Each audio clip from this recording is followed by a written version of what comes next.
Bem-vindos ao IBRAcast, o podcast quinzenal trazido especialmente a você pelo IBRAC, o Instituto Brasileiro de Estudos de Concorrência, Consumo e Comércio Internacional. Nosso podcast vai explorar os mundos fascinantes e cada vez mais interdisciplinares do antitrust, do direito do consumidor, do comércio internacional e da regulação em sentido estrito. A cada episódio serão convidados especialistas, dentre autoridades, advogados, economistas e acadêmicos, para participarem dos debates mais atuais e relevantes das áreas de atuação do Instituto. Fiquem ligados e curtam o programa. Bem-vindos ao Plenária Comentada de hoje, em que falaremos sobre a 180ª sessão ordinária de julgamento do Tribunal do CAD, que ocorreu no dia 30 de junho. Antes de mais nada, eu, Priscila Brolio Gonçalves, estou aqui como substituta da nossa entrevistadora oficial, que é a Vivian Fraga, que está em merecidas férias. Sobre a última sessão, comentaremos na sequência. A pauta inicialmente contava com 12 casos, sendo 2 processos administrativos, uma consulta, 5 embargos de declaração e 4 requerimentos. No início da sessão, no entanto, o julgamento de um dos processos administrativos foi adiado e foram incluídos na pauta embargos declaratórios em outro processo. Todos os casos foram então julgados, à exceção de um único pedido de vista em um dos declaratórios. A sessão também teve um debate acalorado entre os membros do tribunal, quando os despachos foram à discussão do plenário, e já trataremos desse assunto.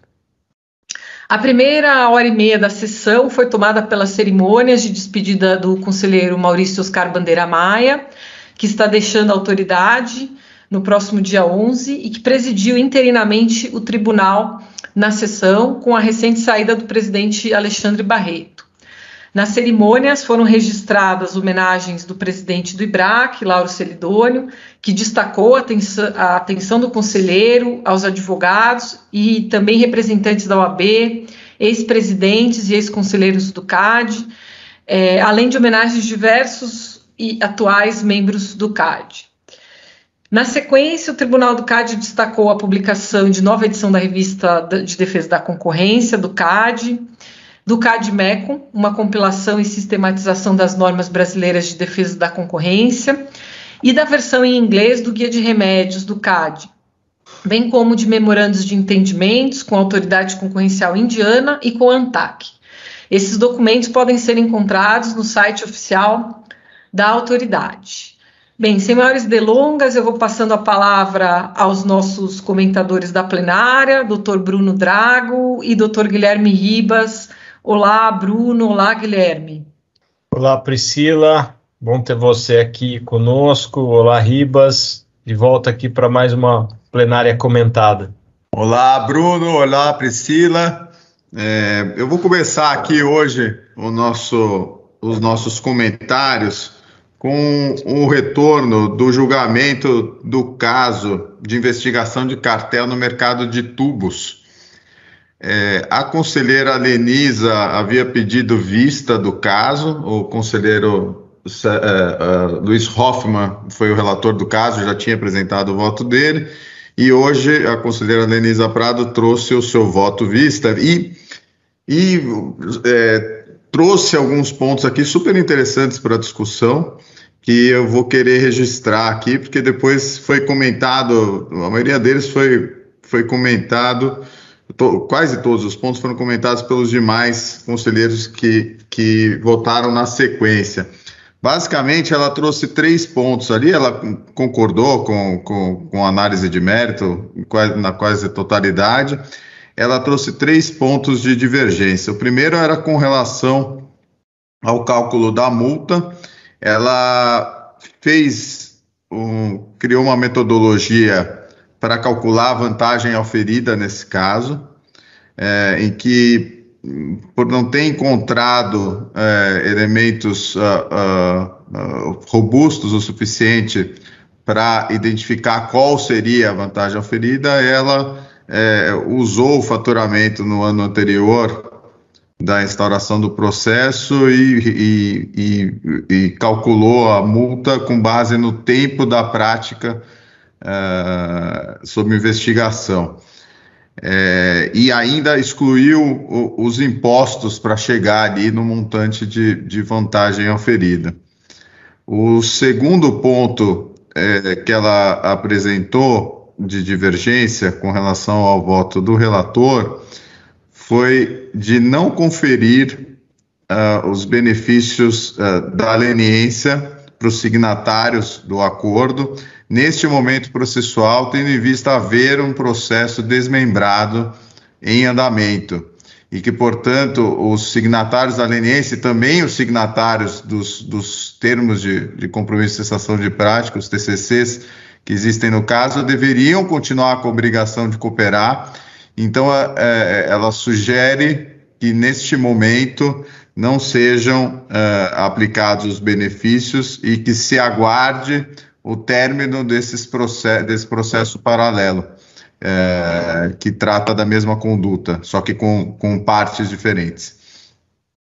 O terceiro ponto, ela também não reconhece os benefícios da leniência a uma empresa que foi incorporada pela signatária da leniência antes da assinatura do acordo. Ela diz que essa empresa ela tinha uma atuação diversa, ela era uma empresa separada no momento da conduta e que então, portanto, ela não podia, na visão dela, não podia ser signatária, os benefícios da leniência não podiam ser aplicados para ela. Esses 3 pontos geraram bastante debate na sequência. Depois o conselheiro Sérgio Hoffmann trouxe mais um, que eu vou mencionar aqui, mas só para ficar nesses pontos da conselheira Denisa Prado, o conselheiro Luiz Braido votou na sequência, ele divergiu da divergência e concordou com o conselheiro relator com relação a todos os pontos. Ele com relação ao cálculo da vantagem oferida, ele falou que é impreciso multiplicar o faturamento anterior ao ano de instauração do processo pelo número de anos da conduta, que isso podia gerar imprecisões muito significativas e que então não seria ideal adotar nesse caso. E com relação à questão da empresa que foi sucedida pela signatária que foi adquirida e depois incorporada pela signatária do acordo de leniência, ela pediu esclarecimentos ele pediu esclarecimentos durante a sessão, a conselheira Denisa Prado deu alguns, depois o conselheiro relator Luiz Hoffmann passou outros. Então, ele entendeu que, com base principalmente na explicação do conselheiro Hoffmann, ele entendeu que não tinha, essa discussão não era cabível e que a empresa que foi adquirida pela signatária da leniência foi adquirida já antes do acordo e já não existia mais, não era nem parte desse processo. A conselheira Paula Farani votou com o conselheiro relator e trouxe aqui a sua adesão à tese já comungada pelo conselheiro Sérgio Ravaiani a algumas sessões sobre a impossibilidade de se condenar pessoas físicas não administradoras. Ela então traz esse ponto novo aqui, então uma nova divergência aberta. E com relação à possibilidade de o processo, os benefícios da leniência não serem aplicados neste momento do processo, deixando para o término do processo administrativo em paralelo, que corre em paralelo com outras pessoas, ela foi contrária a essa proposta da conselheira Denisa.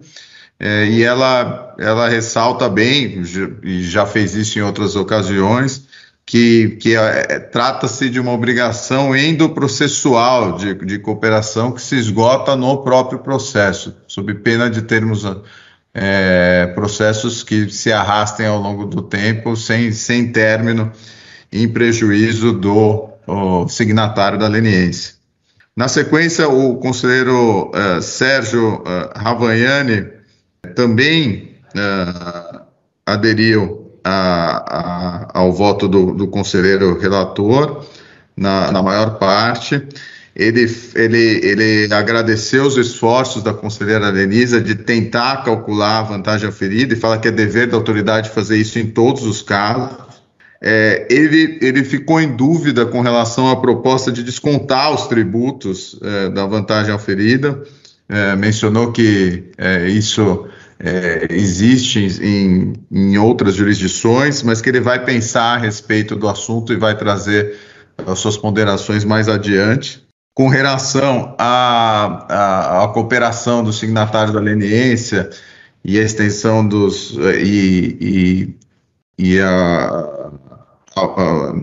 a oferta dos benefícios nessa sessão, ele falou que vai votar com a maioria neste caso, mas que também quer se aprofundar sobre o tema. Achou interessante a consideração da conselheira Lenisa de que a obrigação de cooperação deveria se esgotar somente no término do processo administrativo que corre em paralelo. E, por fim, o último comentário aqui dessa sessão, sobre o ponto de não condenar pessoas físicas administradoras, ele também votou com a conselheira Pausa Lafarani, mas ele trouxe uma exceção à própria regra, a própria interpretação que ele tem com relação a uma pessoa física. Ele diz que, com base na teoria da aparência, ele ia sugerir a condenação de um não administrador, um funcionário que era supervisor de vendas e depois diretor comercial na época da conduta, porque ele agia como se fosse administrador, inclusive preços, então era um administrador de fato, na sua visão, tinha uma participação direta, a sua conduta teve um aspecto doloso, então ele sugere a condenação de uma pessoa física específica por meio da aplicação da teoria da aparência. Então foi um voto cheio de comentários, cheio de divergências, e traz um resumo bom do que tem sido as divergências abertas nessa atual composição. Então, é um voto que, para quem quiser ler os entendimentos e as posições dos atuais conselheiros, ele é rico, já traz um histórico do que eles pensam, então vale a pena dar uma olhadinha nesse voto. Se me permite comentar, Guilherme, eu tenho a impressão de que a cada sessão vai ficando mais complexo acompanhar cada decisão, porque são tantos elementos que são considerados e tantas vozes divergentes dentro do mesmo elemento que é um pouco difícil de acompanhar. Então, nós temos lá a discussão de flexibilização de base de cálculo, de vantagem oferida, de extensão de benefício de acordo de leniência, de extensão de cooperação, de responsabilidade de pessoa física. Agora nós temos teoria da aparência para a pessoa física. Então são tantas variáveis dentro do mesmo processo e vozes diferentes que é bem complexo. E aí um ponto que eu queria só ver se eu entendi corretamente dessa decisão, que é o ponto da vantagem oferida, é que no final o que prevaleceu foi uma dosimetria com base num percentual do faturamento do ano anterior à abertura da investigação, né? A tese trazida pelo voto divergente da conselheira Lenisa não prevaleceu ali da aplicação da vantagem oferida para essa conduta específica, correto? Correto, Bruno. Ela foi parabenizada aqui pelo conselheiro Sérgio Ravagnani, mas foi a única que votou nesse sentido. Os demais seguiram o posicionamento tradicional do tribunal sobre o assunto. E estou de acordo com você, a gente fez um comentário outro dia, se não me engano, no julgamento de um caso de posto de gasolina de Joinville, se eu não estou enganado, para falar como é difícil esse papel do secretário do plenário, de montar as convergências e divergências nessa atual composição. Então, é um trabalho que merece ser louvado também. De importante aqui, além deste caso que o Guilherme começou comentando, nós tivemos uma consulta que trata aqui da questão de preços de revenda e algoritmos, que foi um caso bem interessante trazido pela conselheira Paula. Na verdade, foi uma consulta apresentada pela Ipiranga, com o objetivo ali de obter um posicionamento do CAD quanto à conformidade e legalidade de um novo sistema de negociação de desconto para redução de preços que eles queriam aplicar nos postos da rede Ipiranga, tanto no atacado quanto varejo. Acho que todos sabem aí que Ipiranga atua no setor de distribuição de combustível, e tem uma regulação específica no setor em que não pode haver verticalização na cadeia produtiva. Então, não se permite aí uma rotulação direta na revenda varejista de combustível, ao mesmo tempo em que essa regulação ela exige que postos revendedores mantenham exclusividade a marca das distribuidoras com quem tem contrato de longo prazo, né? A exceção a isso são os postos bandeira branca. Mas nessa relação vertical de distribuição e revenda, surgem ali alguns impasses que costumam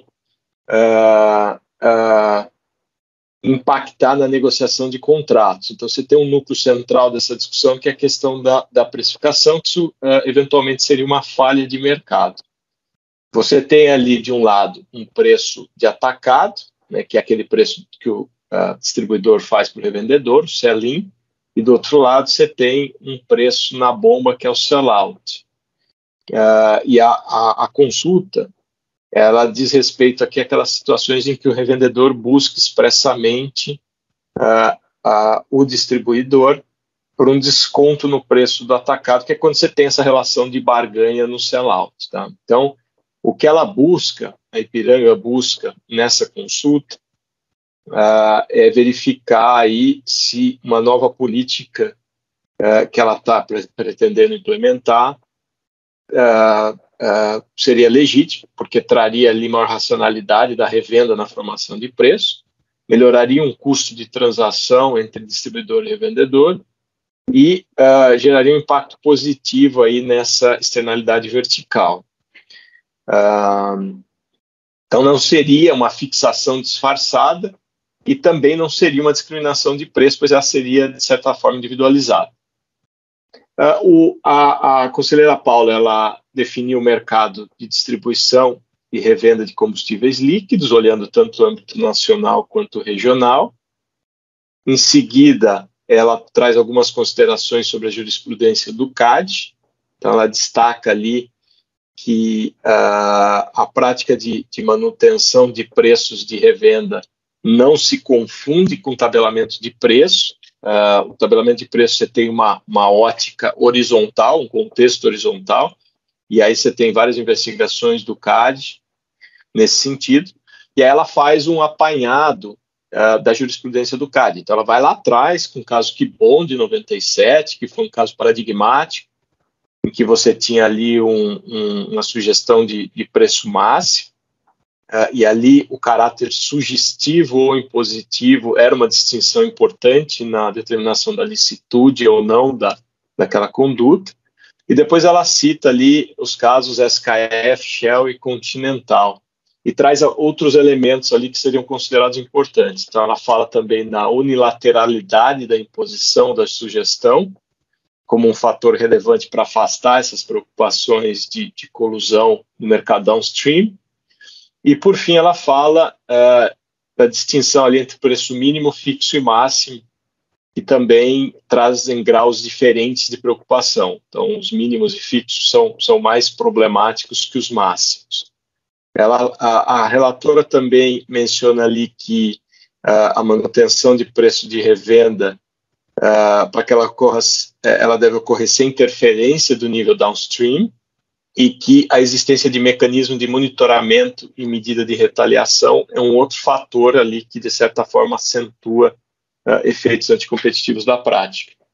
E acho que o importante aqui também é que ela menciona especificamente, ela traz explicitamente que a análise do CAD tem sido feita sob um viés de potencialidade de efeito, de modo a autorizar uma apresentação de justificativa econômica, né, das empresas especificamente ali, demonstrarem a produção de eficiência. Então, ela considerou aqui que o julgamento de SKF, e aqui eu leio também Shell, ele seria uma exceção ao padrão de análise, né? Porque ali houve uma inversão do ônus da prova, mas você tinha elementos ali mais claros, que pareciam mais gravosos no ambiente concorrencial, como imposição de preço de revenda em patamar mínimo, mecanismo de monitoramento e retaliação. Então, que isso se aproximava mais à questão de tabelamento, mais esse caráter horizontal. Então, isso seria diferente, mas é importante que ela traz de volta aqui a jurisprudência do CAD para mencionar que isso deve ser olhado sobre a ótica da conduta por efeito. E aí ela faz uma análise que a Ipiranga, em princípio, não deteria a posição dominante, mas ela tem uma variância muito grande entre as regiões, então, para fins da análise aqui, ela assumiria que a Ipiranga poderia ter posição dominante, para continuar a análise. E aí é importante que ela mencione aqui que a sugestão ela vai ser individualizada, né? O caso concreto aqui, você tem uma sugestão individualizada para cada posto revendedor, e que não há incentivos, na visão dela, para a Ipiranga promover qualquer tipo de arrefecimento de concorrência intramarca. Esse sistema... aí um outro fator importante que ela traz também é que haveria aqui a utilização de um sistema automatizado de algoritmos, né, para botar de pé essa política da Ipiranga. E ela faz toda aquela ressalva que os algoritmos devem ser usados aí com cautela, porque você sempre tem um risco de colusão na utilização desses algoritmos, né? E para mitigar esse risco de colusão, ela quebra isso num viés intramarca, né? E aí que você tem que assegurar que a individualização da sugestão de preços máximos deve se dar para cada revendedor, e você tem um viés intermarca, né? E aí ela menciona que é importante que a Ipiranga faça uso exclusivo disso e que não compartilhe isso com rivais. Então, essa foi a análise, e aí ela consolida o entendimento dela, afirmando o seguinte, que essa política, na verdade, ela afasta riscos anticompetitivos, porque ali ela tem uma manutenção de preço de revenda realizado por sugestão, então não se tem imposição, que você tem parâmetros sugeridos de preço máximo, então não são preços mínimos, aqui você tem um viés de preço máximo, que essa política é unilateralmente promovida pela distribuidora, então você não tem a participação do mercado downstream, e que não há mecanismos de monitoramento e retaliação, e que essa sugestão é individualizada para cada posto revendedor. E aí, para finalizar, ela faz ali a alusão aos algoritmos que vão ser utilizados, e ela traz ali algumas salvaguardas para mitigar riscos concorrenciais aqui também. Então, que ela condiciona isso a que essa sugestão de preços deveria ser inferior aos preços de revenda que atualmente são cobrados pelas revendedoras, e que a sugestão deve ser individualizada com base nas características específicas do local de revenda e do revendedor, tá? Que ainda o sistema algoritmo deve ser único e exclusivo da Ipiranga, e ela vincula esse prazo de resposta por 2 anos, dizendo ainda ao final que, decorridos esses 2 anos, os efeitos dessas políticas deveriam ser monitorados e estudados pelo Departamento de Estudos Econômicos do CAD. Então esse foi o voto dela, um voto bastante importante aí na discussão de preços de revenda, sugestão de preço de revenda, preço máximo de revenda, que faz um apanhado da jurisprudência e tendo sido acompanhada aí por todos os demais conselheiros que, consequentemente, o plenário reconheceu da consulta e manifestou pelo seu caráter de ilicitude por unanimidade. Esse foi a consulta apresentada ao tribunal. Eu fico muito contente em comentar particularmente esse caso, que, enfim, o tema que foi o meu tema de mestrado, que foi a fixação e a sugestão de preço de revenda. Esse caso é muito interessante, é uma análise clássica, né, dessa conduta, uma análise com base na regra da razão ou pelos efeitos. É interessantíssimo, acho que esse voto ele resgata, né, enfim, o racional desse assunto. Enfim, é um voto que realmente merece ser estudado e analisado, a meu ver, muito acertado. Trata, né, dos preços, fala dos preços máximos de revenda que são vistos, de forma geral, pelo mundo, né, como uma conduta praticamente lícita per se, né? E nesse caso, acho que a análise da conselheira, e que foi acompanhada, né, pelo plenário, realmente foi muito feliz, na medida em que eu particularmente concordo com a avaliação dela em relação aos efeitos pró-competitivos, né? Porque é um setor que a gente vê, talvez seja o setor que mais tem investigações e condenações por cartel no CAD, né, no varejo de combustíveis, e aqui a Ipiranga, ao adotar essa política em relação aos postos das suas bandeiras, ela evita que ela busca evitar que esses postos participem de conluios anticompetitivos na medida em que eles vão seguir essas políticas, né, que parecem ser bastante positivas para o consumidor, e eu diria que, de fato, a concorrência intermarca vai continuar existindo, né, nas regiões geográficas em que cada posto vai receber a sua recomendação personalizada de preço máximo. Então, acho que isso vai tornar realmente a dinâmica competitiva nesses mercados mais saudável, muito mais interessante. Então, acho que foi muito interessante ouvir esse caso, né? Uma dúvida que eu fiquei, Bruno, foi sobre o monitoramento, como que vai ser feito. Eu não sei se tem mais detalhes no voto enfim, na leitura do voto da conselheira sobre o monitoramento, como que isso vai ser feito.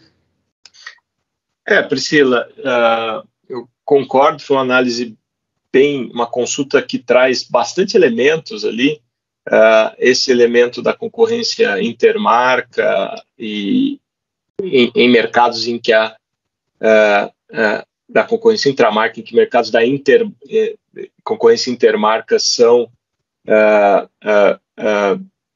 menos explícitos, é um fator bem importante do voto dela. E eu acho que o que traz interessante aqui também é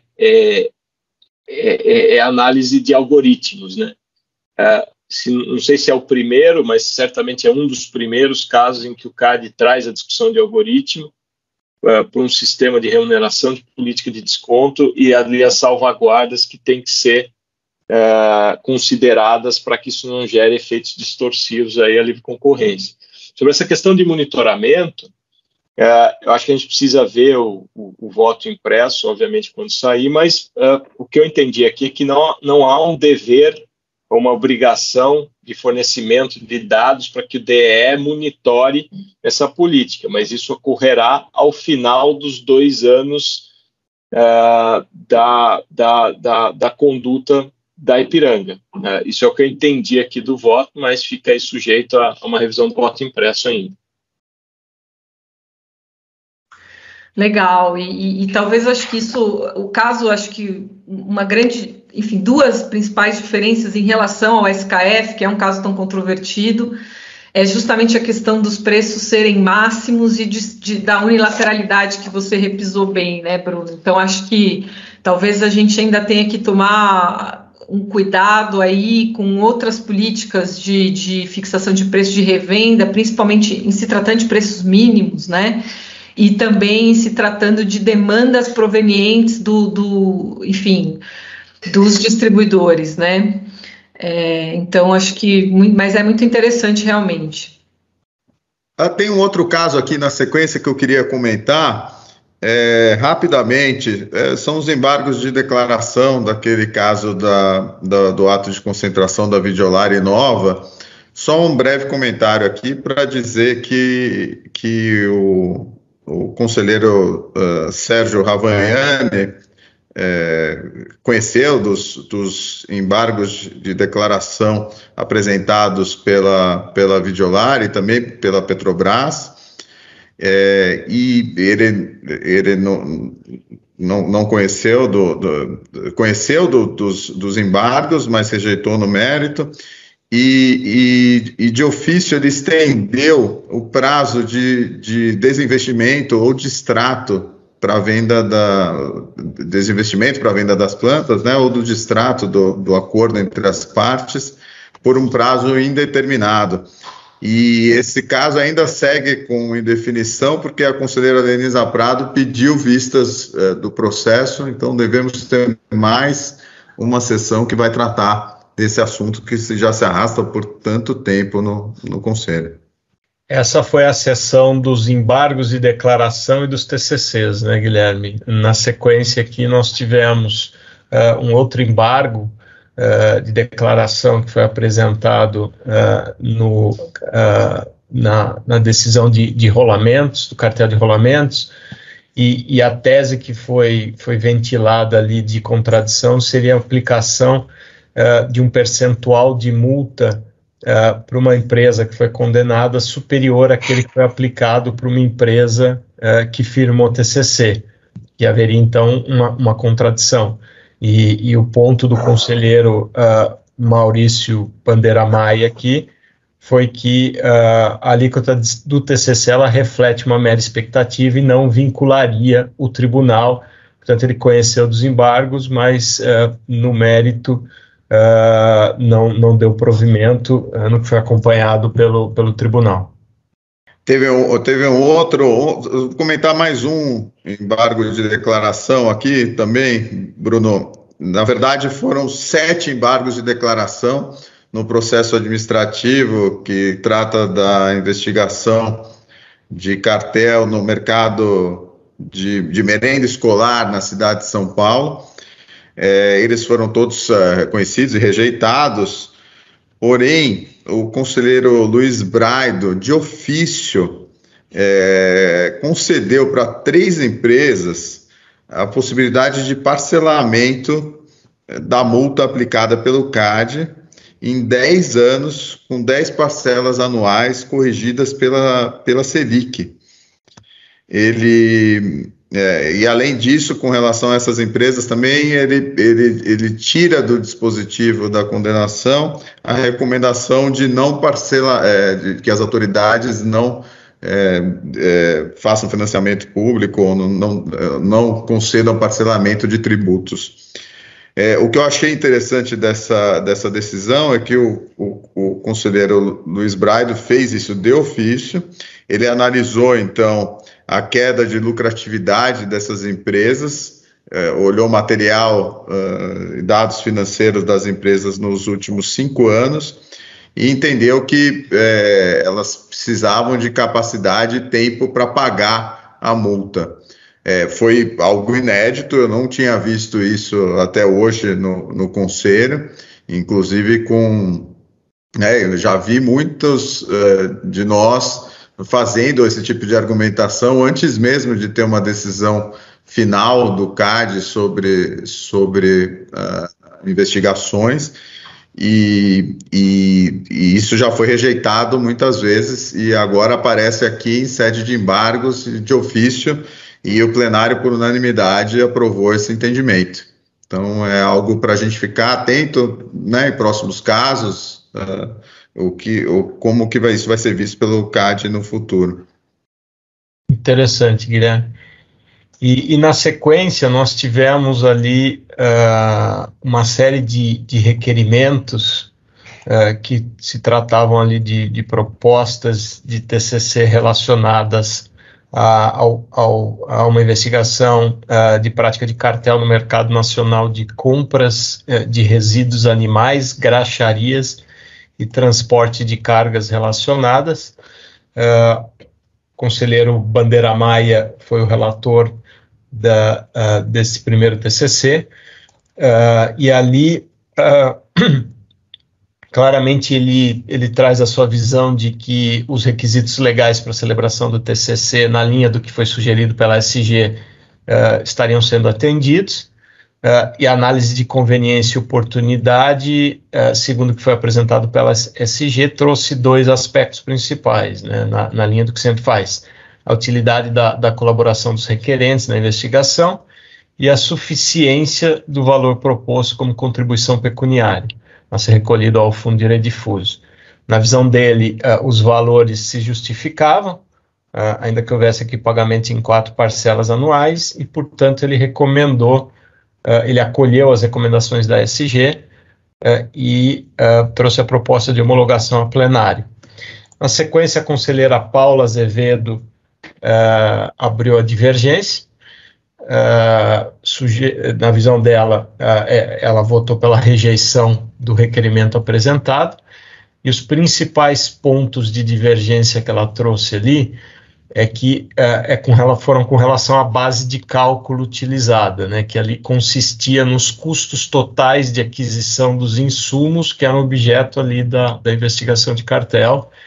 E segundo o ponto que ela traz, né, num cartel de compra, os agentes sempre buscam reduzir artificialmente seus custos. Então, utilizar esse critério, né, ou esta base de cálculo para fins da dosimetria da pena seria empregar um valor subestimável em relação ao faturamento da empresa. É o ponto que ela faz para negar ou rejeitar o requerimento apresentado.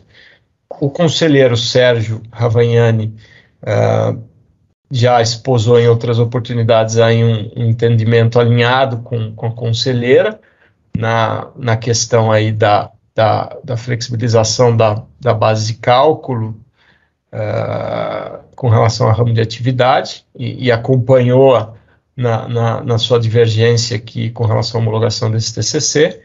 E aí nós tivemos a conselheira Lenisa Prado trazendo aquele tradicional alerta a respeito dos valores que estão sendo negociados pela SG, mas votando pela homologação da proposta, acompanhando o relator. O conselheiro Luiz Braido, que me pareceu um pouco contraditório aqui, porque ele votou pela homologação, mas ele discorda da jurisprudência do CAD com relação à base de cálculo, e ele acha que esse cálculo deveria ter sido feito a partir do quanto foi gasto em compras pelo cartel durante toda a sua existência, mas ele votou pela homologação. E aí o plenário, por maioria, ratificou aqui a proposta de celebração do TCC neste caso específico, né? Vencidos os conselheiros Paula Azevedo e Sérgio Ravagnani, e na sequência nós tivemos mais três propostas de TCC no mesmo processo, que seguiram a mesma lógica, portanto, esta homologação por maioria. Ô Bruno, o que é esse alerta da Lenisa? O que você interpreta sobre isso? É uma boa pergunta. Ela tem sido consistente em alertar que talvez esses valores não estejam cumprindo aí o critério da dissuasão, né? Mas fato é que, pelo menos nas últimas 7, 8 sessões que nós temos acompanhado aqui, ela sempre homologa, mas faz esse alerta também a se acompanhar aí a evolução da sua linha de raciocínio aqui, o que pode vir nos próximos casos, em especial considerando agora que a gente tem um conselho um tanto quanto renovado aí com novas indicações, né, Guilherme? Eu acho que esse ponto é importantíssimo, a gente tem que acompanhar muito de perto os impactos desses entendimentos e dessas decisões na política de negociação de acordos, em especial TCCs, e é algo que eu acho que os conselheiros deveriam se preocupar bastante sobre as mensagens que são passadas para as pessoas que têm interesse em negociar e colocar fim nos seus processos. Acho que é um assunto que vale muito a pena a gente dialogar como comunidade antitrust como um todo, incluindo o governo e entes privados, sobre como chegar a um bom ambiente em que a gente tenha segurança jurídica e, ao mesmo tempo, contemple aí as preocupações trazidas pelos votos divergentes. Concordo, Guilherme. Na última sessão, acho que a gente já discutiu um pouquinho isso, né? Olhar sobre o viés daqueles processos em que você já tem TCCs firmados, né? E que você tem que ter ali uma certa isonomia de tratamento com relação às partes. E uma segunda questão é discutir novos processos, novos acordos em processos em que você não tem TCC firmado. E aí se vai se continuar discutindo essa flexibilização da base de cálculo ou do ramo de atividade ali previsto na resolução, ou vão se introduzir aí outros elementos como a própria discussão de vantagem oferida ou até a aplicação de faturamento com base no ramo de atividade como um todo e considerando todos os anos do cartel, né? O fato é que a gente tem também aí um guia de dosimetria que está, de certa forma, parado na discussão lá do Conselho. A gente não tem um indicativo de continuidade disso aí, mas seria importante ter uma sinalização do tribunal a respeito dessa dosimetria toda e como essa nova maioria pode ou não se formar aí diante desse cenário todo de mudança. Por fim, queria trazer aqui, fora dos casos em discussão, um debate que teve no final da sessão, uma questão de insurgência trazida pela conselheira Lenisa Prado com relação ao despacho que foi apresentado, que foi encaminhado pelo conselheiro Alexandre Barreto no final da sua gestão, diretamente para a Superintendência Geral, a respeito da reabertura do processo Nestlé Garoto. A conselheira Lenisa Prado pediu para fazer uma proposta e começar uma discussão com os colegas de plenário. Ela queria submeter uma proposta aqui ao crivo de todos para aprovar ou não algo sobre o assunto, que a gente não chegou a saber o que era exatamente o conteúdo. O conselheiro Maurício Bandeira Maia, em sua última sessão, no papel de presidente, não colocou o assunto para votação e disse que isso já foi discutido no seminário interno, do qual a conselheira Lenisa Prado não participou, segundo ela mesma, e até por isso que ela trazia a discussão aqui para o plenário.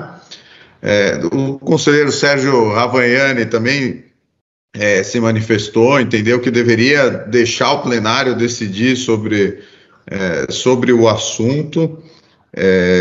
O conselheiro Braido entrou na discussão também e falou que a Procuradoria vai se manifestar e que não tinha se manifestado, e deu a entender que isso passou diretamente, sem nenhum contato com a Procuradoria, que não era que não tinha havido nenhuma intermediação da Procuradoria, e que ele iria sim se manifestar a respeito disso no tempo certo, e aí a pedido da conselheira Lenisa, pediu para a conselheira Lenisa enviar um ofício aqui para ele.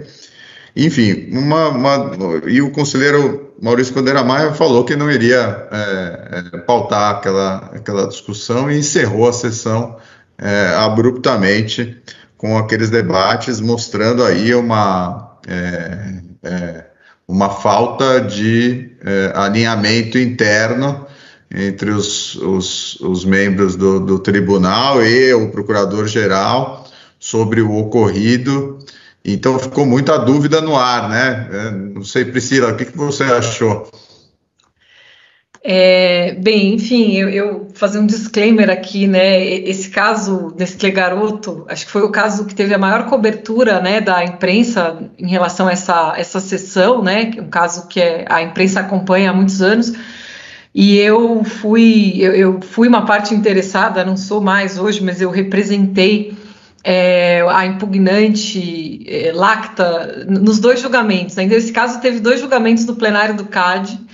E agora foi feito, né, o acordo judicial, né, a empresa judicializou, foi feito um acordo e agora tem um despacho, né, acho que pelo que eu pude me informar, esse despacho do presidente Barreto, ainda em exercício, tinha sido pelo descumprimento, né, dessa decisão e remessa do processo para a superintendência do CAD, né, o que, enfim, que eu acho que dá para a gente comentar, não tenho detalhes, mas, enfim, em primeiro lugar, a competência para esse despacho, né, decretar se foi cumprido, se não foi cumprido o acordo, é do plenário. Então, de fato, esse despacho deveria ter sido submetido ao plenário.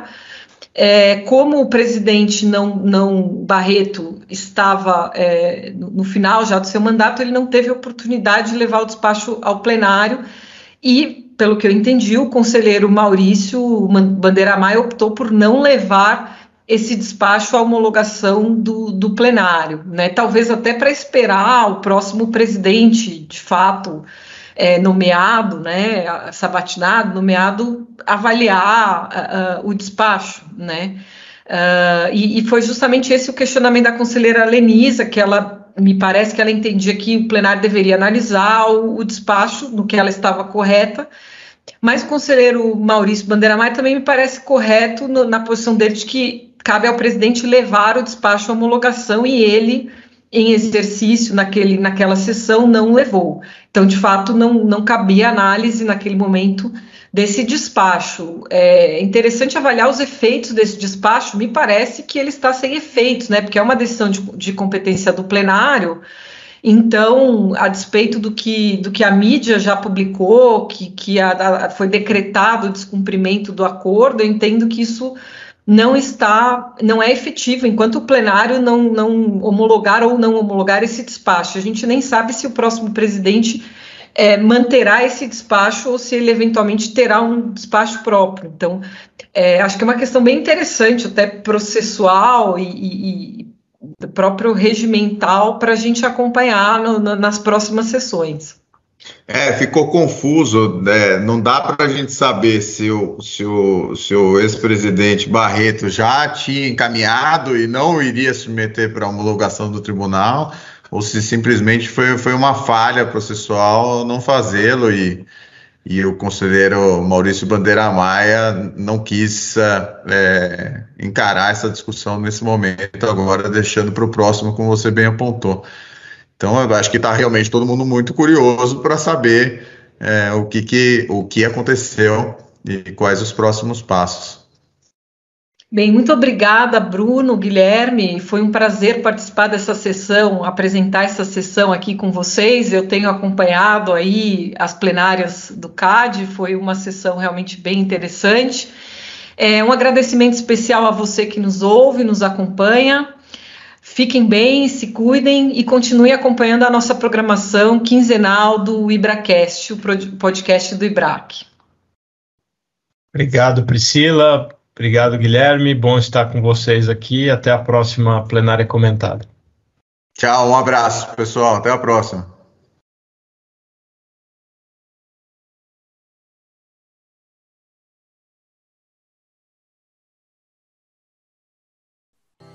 Obrigado por ouvir esse episódio do IBRAcast, o podcast produzido e disponibilizado pelo IBRAC, o Instituto Brasileiro de Estudos de Concorrência, Consumo e Comércio Internacional. Visite nosso site, ibrac.org.br, para conhecer todos os nossos comitês especializados, nossos eventos e nosso vasto material biográfico disponível. Nos encontramos no próximo episódio do IbraCast. Até lá! As opiniões aqui expostas não necessariamente representam aquelas do IBRAC e das instituições a que estão vinculados os participantes.